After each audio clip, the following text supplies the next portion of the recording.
ফুল ফুটুক না ফুটুক আজ বসন্ত। বসন্ত ভালোবাসে না এমন মানুষ খুঁজে পাওয়া দুষ্কর। বসন্তের কত রং, হলুদ বসন্ত, বসন্ত বাহার। কোকিলের ডাক যেমন বসন্তের আগমনী বার্তা বয়ে আনে, তেমনি লাল পলাশের রঙিন দোলায় নির্ঘণ্ট বাজে বসন্তের উৎসবের। এই উৎসব যেন পলাশেরই উৎসব, রঙের উৎসব, আনন্দের ও ভালোবাসার রঙিন উৎসব। আর বসন্তের অন্য নাম হলো শান্তিনিকেতন। কিন্তু জানেন কি, কবিগুরুর হাতে তৈরি এই শান্তিনিকেতনে কিভাবে বসন্ত উৎসব শুরু হয়েছিল? তখনকার দিনে কিভাবে আশ্রমবাসীরা বসন্তকে উদযাপন করত? বন্ধুরা, আজ আপনাদের শোনাবো প্রাচীন শান্তিনিকেতনের বসন্তের সেকাল ও একাল সম্পর্কে। জানাবো সেকালে কিভাবে বসন্ত উৎসব পালন হতো, আর এও জানাবো একালেই বা কিভাবে বসন্তকে উদযাপন করা হয়, কি কি পার্থক্য এসেছে সেকাল আর একালে। বন্ধুরা, পুরো ভিডিওটি শুনতে অবশ্যই শেষ পর্যন্ত সঙ্গে থাকুন। নমস্কার বন্ধুরা, অজানার পথের নতুন পর্বে আপনাদের সকলকে স্বাগত জানাই। রবীন্দ্রনাথ ঠাকুর উৎসব ভাবনায় ছিলেন এক বর্ণময় ব্যক্তিত্ব। তার স্বপ্নের কর্ম তীর্থভূমি শান্তিনিকেতন ও শ্রীনিকেতনে কবির আশীর্বাদে ও শুভেচ্ছায় 12 মাসে পার্বণের সংখ্যা 13-র চেয়েও বেশি। তার নিজস্ব বিশ্বাস অনুসারে সব উৎসবের একটা মৌলিক দিক হলো প্রকৃতি ও মানুষের অমলিন মৈত্রীর সেতু নির্মাণের আন্তরিক প্রয়াস। এক অনন্য নান্দনিক পরিমণ্ডলে শান্তিনিকেতনের আত্মপ্রকাশ ঘটেছিল কবিগুরুর হাত ধরে। কবি 1901 সালে মাত্র 5 জন শিক্ষার্থীদের নিয়ে এক বৈদিক অনুষ্ঠানের মধ্যে দিয়েই শান্তিনিকেতনে ব্রহ্মচর্য আশ্রম প্রতিষ্ঠা করেছিলেন। শান্তিনিকেতনের আশ্রমে বিদ্যাচর্চার যে সৃজন কল্পনা বিশ্বকবি রবীন্দ্রনাথ ঠাকুর করেছিলেন, তার তুলনা বিশ্বের আর কোথাও ছিল না বলেই মনে করা হয়। বিদ্যাচর্চার মধ্যে আরও একটা বড় দিক ছিল আশ্রমে আনন্দ ঘন পরিবেশের মধ্যে দিয়ে ছাত্র ছাত্রী, কর্মী, শিক্ষক ও সাধারণভাবে আশ্রমিকদের চিন্তা ভাবনা, নান্দনিক ভাবনা ও মানবিক চেতনাকে জাগ্রত করে তোলা। এসব নিয়ে কবি স্বপ্ন দেখতেন প্রায়শই।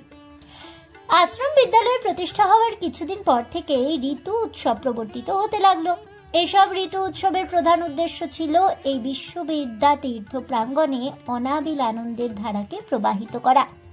ক্ষণস্থায়ী রূপসী বাংলার 6 ঋতু কবিকে আকর্ষণ করত বিশেষভাবে। বর্ষার পরেই তার প্রিয় ঋতু ছিল বসন্ত। শান্তিনিকেতনে বসন্ত উৎসব কবির নিজস্ব ভাবনা ও পরিকল্পনা প্রসূত। কবির দৃষ্টিতে ঋতুরঙ্গশালায় ফাল্গুন মোহময়ী আনন্দ অনুপমা। রবীন্দ্রনাথ ঠাকুরের সাহিত্য জগতে বসন্ত ঋতুর বাড়াবাড়ির উপস্থিতি আমাদের চোখ এড়িয়ে যায়নি। বসন্তের যে গান, তা ফাল্গুন নবীন আনন্দ উদ্দীপ্ত করে তোলে হৃদয়কে। এই কারণেই বসন্ত হয়ে ওঠে বাউল পথ ভোলা এক পথিকেরই মতন। রবীন্দ্রনাথ ঠাকুরের গানে, নাটকে, কবিতায়, প্রবন্ধ, চিঠিপত্রে অশোক, শিমুল, পলাশ, মাধবী, রক্তকরবী, বাসন্তী, নীল, মণিলতা, বনপুলক, যারা বসন্তেরই দূত, এরা আজও অব্যাহত আসন নিয়ে আছে। তার লেখা অনেক নাটকের পটভূমিকা বসন্ত পূর্ণিমা। পলাশ মানেই বসন্ত, আর বসন্ত মানেই শান্তিনিকেতন। ফাল্গুন মাস মানেই বসন্তকাল। আমের মুকুলের মিষ্টি গন্ধের রেশ মিলিয়ে যেতে না যেতেই শালবিথির চত্বর ঢেকে যায় শালের মঞ্জুরিতে। এরপর পলাশ, শিমুলের আর কৃষ্ণচূড়া ফুলে ভরে ওঠে চারপাশ। আকাশ বাতাস ভরে ওঠে নানান ধরনের পাখির কুজন গীতে। পলাশ, অশোক, বাসন্তী, শিমুল, মহুয়া, শালমঞ্জুরি আর কৃষ্ণচূড়ার ফুলে বর্ণে আর উজ্জ্বলতায় স্বাগত জানায় ঋতুরাজ বসন্তকে। আশ্রমগুরু রবীন্দ্রনাথ ঠাকুর বলেছিলেন, উৎসবের শেষ বেলাকে তোমার অক্লান্ত মঞ্জুরি ঐশ্বর্য দিল ভরিয়ে। নবীনের শেষ জয়ধ্বনি তোমার বীর কণ্ঠে। সেই ধ্বনি আজ আকাশকে পূর্ণ করল, বিপদের ম্লানতা দূর করে দিলে।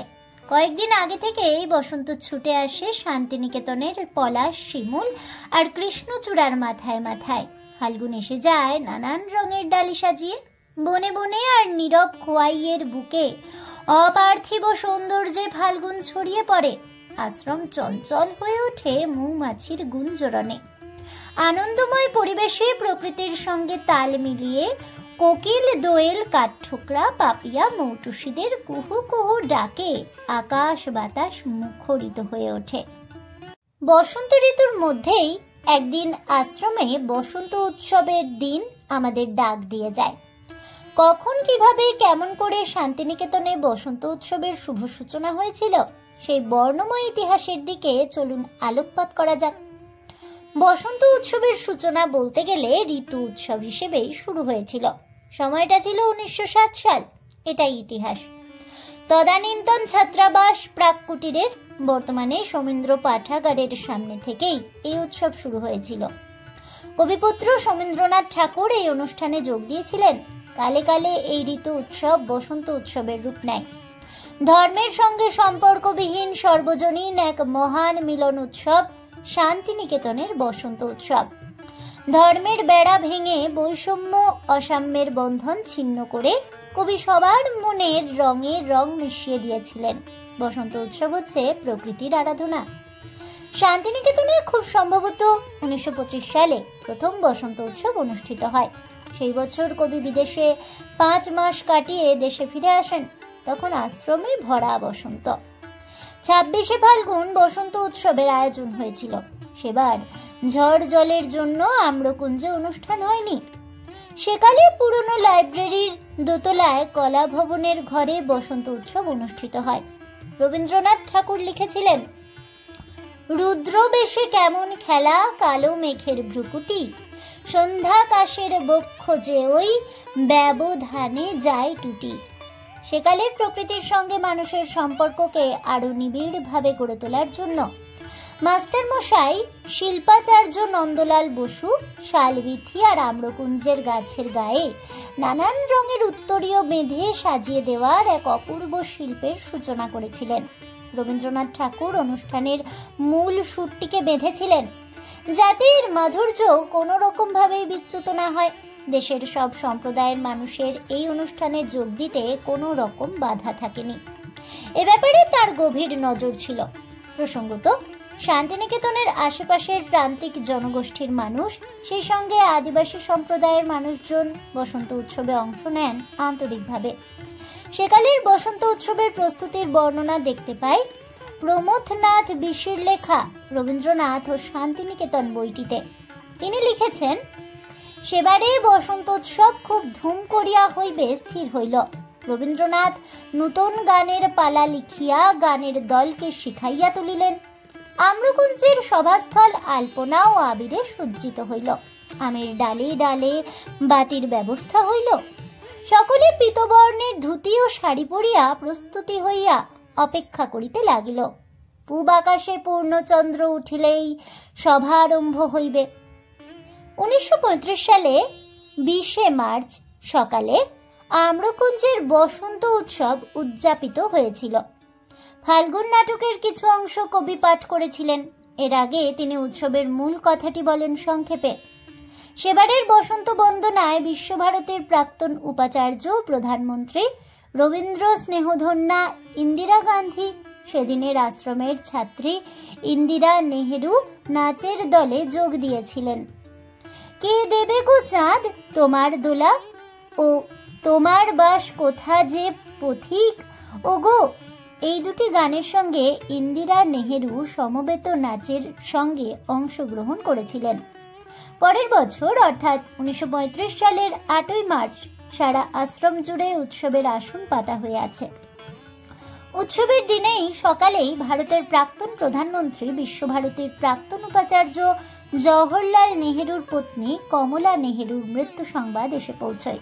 এই দিন মন্দিরের উপাসনালয় কমলা নেহেরুর স্মরণে রবীন্দ্রনাথ বলেছিলেন, এই উৎসবের সঙ্গে আমাদের দেশের নবজীবনের উৎসবের মিলিয়ে দেখতে চাই। আজ অনুভব করব, নির্মম শীতের দিন শেষ হলো, এলো নবযুগের ঋতুরাজ জওহরলাল। আর আছেন বসন্ত লক্ষ্মী কমলা, তার সঙ্গে অদৃশ্য সত্তায় সম্মিলিত। পুঁথি বিশেষজ্ঞ অধ্যাপক পঞ্চানন মণ্ডল লিখেছেন, 1937 সালের 13ই ফাল্গুন মাঘী পূর্ণিমা তিথিতেই আশ্রমে বসন্ত উৎসব অনুষ্ঠিত হয়। গৌড় প্রাঙ্গণে সেবার সান্ধ্যকালীন অনুষ্ঠান হয়। সে বছরই 26শে মার্চ দোল পূর্ণিমার দিনে দ্বিতীয়বার বসন্ত উৎসবের আয়োজন হয়েছিল। এখনকার মতন তখনও বৈতালিক দল আজই বসন্ত জাগ্রত দ্বারে গানটি গেয়ে আশ্রম প্রদক্ষিণ করে। ডক্টর পঞ্চানন মণ্ডল আরো লিখেছেন, সূর্যোদয়ের সঙ্গে সঙ্গে শ্রীভবন হইতে আশ্রমিকদের নৃত্য সঙ্গীত সহযোগে শোভাযাত্রা আসিল মঙ্গল ঘট লইয়া আম্রকুঞ্জ পর্যন্ত। রবীন্দ্রনাথ বসিয়া আছেন বটবৃক্ষ মূলের ঘণ্টা তলায়। ছোট মেয়েরা আবিরে গুরুদেবের পা রাঙা করিয়া দিয়াছে। রবীন্দ্রনাথের বসন্ত সঙ্গীতের পর অনুষ্ঠানের সমাপ্তি ঘটল। আজ থেকে প্রায় 81 বছর আগে 1940 সালের 27শে মার্চ রবীন্দ্রনাথ ঠাকুর শেষবারের মতন বসন্ত উৎসবের অনুষ্ঠানে উপস্থিত থাকতে পেরেছিলেন। সেবারে বসন্ত উৎসব অনুষ্ঠিত হয়েছিল সিংহ সদনে। এর পরের বছর 1941 সালে অসুস্থতার কারণে কবি বসন্ত উৎসবে উপস্থিত থাকতে পারেননি। সেবারের বসন্ত উৎসবের দিনে কবি লিখেছিলেন, আরবার এলো উৎসবের দিন, বসন্তের অজস্র সম্মান, রুদ্ধ কক্ষে দূরে আছি আমি, এবছর বৃথা হলো পলাশবনের নিমন্ত্রণ। উৎসবের আগের রাতে গৌর প্রাঙ্গণ থেকে ও আমার চাঁদের আলো গানের সঙ্গে শালবিথিতে পথ ধরে এগিয়ে চলে বৈতালিকের সূচনা হয় বসন্ত বন্দনার। আজই বসন্ত জাগ্রত দ্বারে গান দিয়ে। শান্তিনিকেতনে বসন্ত বরণ, যার শুরু ওরে গৃহবাসী, খোল দ্বার খোল, লাগলো যে দোল, স্থলে জলে বনতলে লাগলো যে দোল। আর অনুষ্ঠানের শেষ, রাঙিয়ে দিয়ে যাও যাও যাও গো এবার যাবার আগে, এই সমবেত গান দিয়ে। সকালে এক স্নিগ্ধ অনুষ্ঠানের মধ্যে দিয়ে বসন্তের উদ্দেশ্যে অর্ঘ্য দেওয়া, বৈদিক মন্ত্র, নাচে গানে পাঠে কবিতায়, যা দিল কালো ধলো, এই গান শেষ হতে না হতেই শুরু হয়ে যায় বর্ণময় আবির খেলা। নীল দিগন্তে আঁচল পেতে বর্ণময় বসুন্ধরা। শান্তিনিকেতনের রং খেলা আজও শুধুমাত্র আবিরেই সীমাবদ্ধ থাকে, কিন্তু অনাবিল আনন্দের কোনো ঘাটতি থাকে না, এটাই বিশেষত্ব। শান্তিনিকেতনের আবেগে এই উচ্চারণ বারবার করতে ইচ্ছে হয় সকলের। যেন মোর মর্মে লাগে, আমার সকল কর্মে লাগে, এই প্রার্থনায় করে চলে আশ্রমবাসীরা এক আনন্দ ঘন পরিবেশে।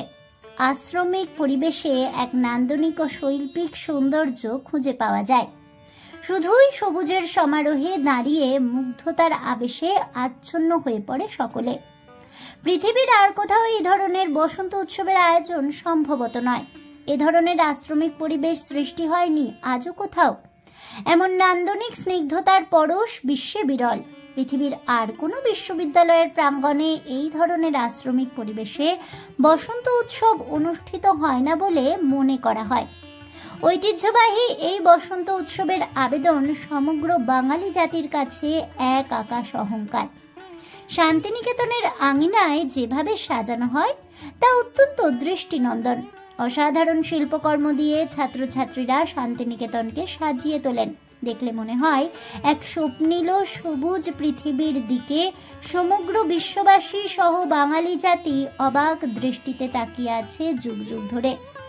বিভিন্ন বর্ণময় শিল্প সুষমা সম্পন্ন আলপনা মনকে মুগ্ধ করবেই।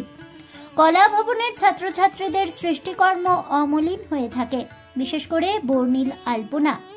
বড় প্রাপ্তি বসন্ত উৎসবের শোভাযাত্রা অনন্য মন ভরানো দৃশ্য, কোনোদিন ভোলার নয়।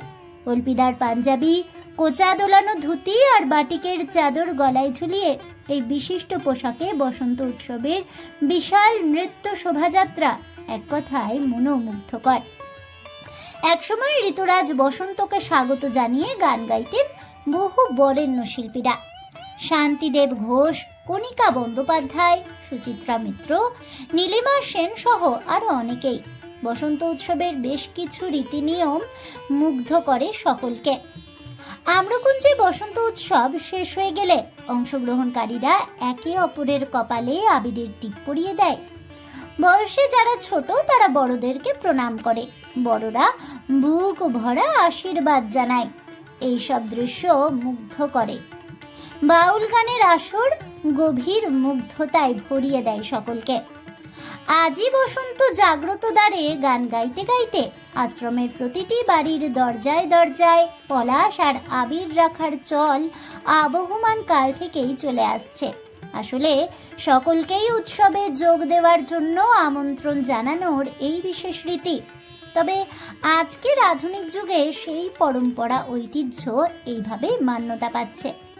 এটা আমাদের বাঙালির সৃজনশীল সাংস্কৃতিক সৌজন্যতার পরিচয়বাহী, সেই সঙ্গে বাঙালির জাতিসত্তার ঐতিহ্যের পরিচয় বহন করে চলেছে শান্তিনিকেতন। এ তো ছিল শান্তিনিকেতনের বসন্ত উৎসবের সেকালের কথা। এবার চলুন জেনে নেওয়া যাক এখনকার শান্তিনিকেতনে অর্থাৎ একালের বসন্ত উৎসবের কথা। রাবীন্দ্রিক ঐতিহ্য নিয়ে যে বসন্ত উৎসবের সূত্রপাত হয়েছিল শান্তিনিকেতনে, বদলে যাওয়া সময়ের সঙ্গে সঙ্গে তার মৌলিক ঐতিহ্য চরিত্র বদলে গেছে অনেকখানি। এটা অত্যন্ত পরিতাপের বিষয়। সময়ের হাত ধরে উৎসবের চরিত্রও বদলে গেছে। এটা হয়তো যুগের অনিবার্য ফসল। একে রক্ষার দায়িত্ব সকলেরই। আম্রকুঞ্জের বসন্ত উৎসবের অনুষ্ঠান সরে গেছে ৮০-র দশকে। ১৯৭৯ সালের কিছু ঘটনার জন্য এই পরিবর্তন হয়। উৎসবপ্রিয় মানুষ এটাকেই মেনে নিতে পারেননি, কষ্ট হয়েছিল। নানান ধরনের কারণে বিশ্বভারতী কর্তৃপক্ষ সিদ্ধান্ত নিয়েছিলেন যে বসন্ত উৎসব আর হবে না। ১৯৮২ থেকে ৮৩ সালে বিশ্বভারতীর তদানীন্তন উপাচার্য বিশিষ্ট ঐতিহাসিক ডক্টর নিমাই সাধন বসু বিশ্বভারতী বিশ্ববিদ্যালয়ের কর্মী, শিক্ষক, ছাত্রছাত্রী, আশ্রমিক ও স্থানীয় প্রশাসনের সঙ্গে বিশদভাবে ইতিবাচক আলাপ আলোচনার মধ্যে দিয়ে হারানো ঐতিহ্য ও মাধুর্যকে ফিরিয়ে আনার জন্য আন্তরিকভাবে চেষ্টা ও উদ্যোগ নিয়েছিলেন। তবে সামাজিক পরিস্থিতি ও বিশেষভাবে নিরাপত্তার কথা ভেবেই চিরকালের উৎসবের স্থান আম্রকুঞ্জকে বাদ দেওয়া হয়েছিল। এর ফলে স্বাভাবিকভাবেই উৎসবের ঐতিহ্য আর আনন্দ অনেকটাই ম্লান হয়ে গেল বলে অনেকেরই অভিমত। সে সময় থেকেই সকালে বসন্ত বন্দনা অনুষ্ঠিত হতে লাগলো গৌড় প্রাঙ্গণে, পূবমুখী শান বাঁধানো স্টেজে তারের জালের আবরণে। কিছুদিন পর আবারও জায়গা বদল হলো। গৌড় প্রাঙ্গণ থেকে বসন্ত উৎসবের নতুন ঠিকানা হলো আশ্রম মাঠ। প্রায় ২৫ বছর বাদে পুনরায় স্থান বদল হলো।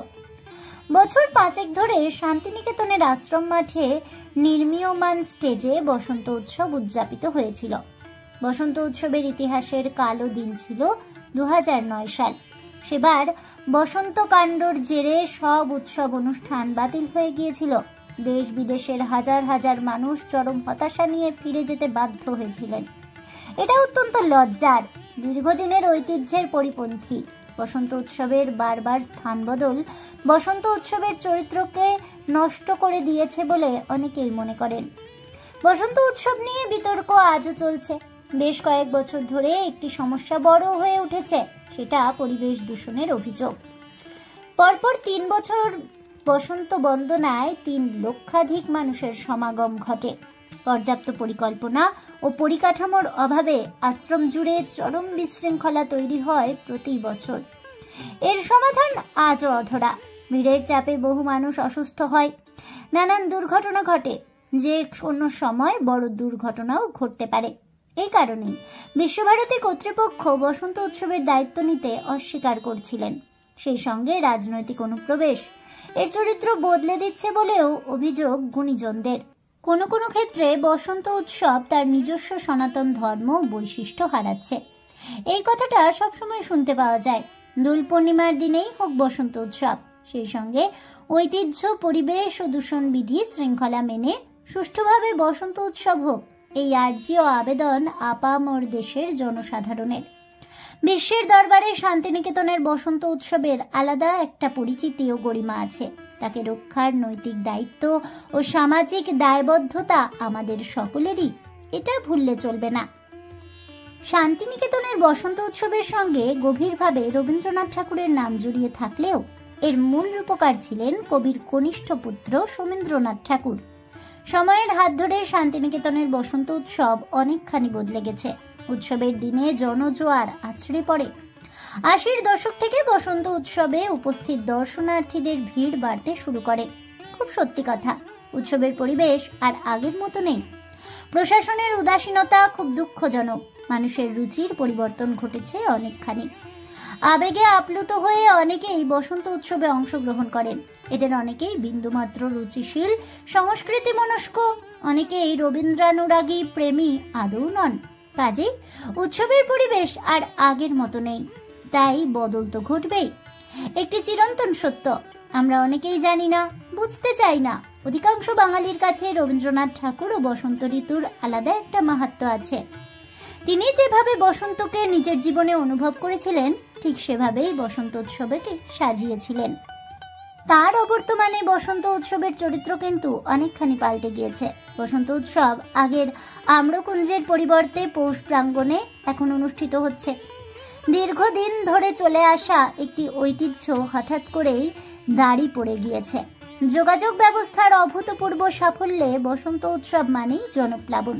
এখন হুজুগে শহুরে মানুষের ভিড় বাড়ছে, বহিরাগত মানুষের আনাগোনা বেড়েছে।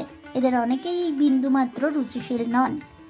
নানান অপ্রীতিকর ঘটনার খবর পাওয়া যায় আজও। প্রশাসনের উচিত ঘটনাগুলো কঠোর হাতে দমন করা। আসলে এখন তো সবকিছুতেই বিশ্বায়নের দমকা হাওয়া লেগেছে, তাই শান্তিনিকেতনের বসন্ত উৎসবে তার আঁচ পড়েছে। এ যুগের শিক্ষিত ছেলেমেয়েরা আধুনিক মনস্ক, তাই সময়ের হাত ধরে শান্তিনিকেতনের বসন্ত উৎসব বদলে যাচ্ছে। এটা আমরা কেউই চাই না। বসন্ত উৎসব আগে যেমন বিশ্বমিলন মেলা ছিল, আগামী দিনে সেটাই বজায় রাখতে হবে। বোলপুর শান্তিনিকেতনের বাংলা সবার ঐতিহ্য বজায় থাকুক।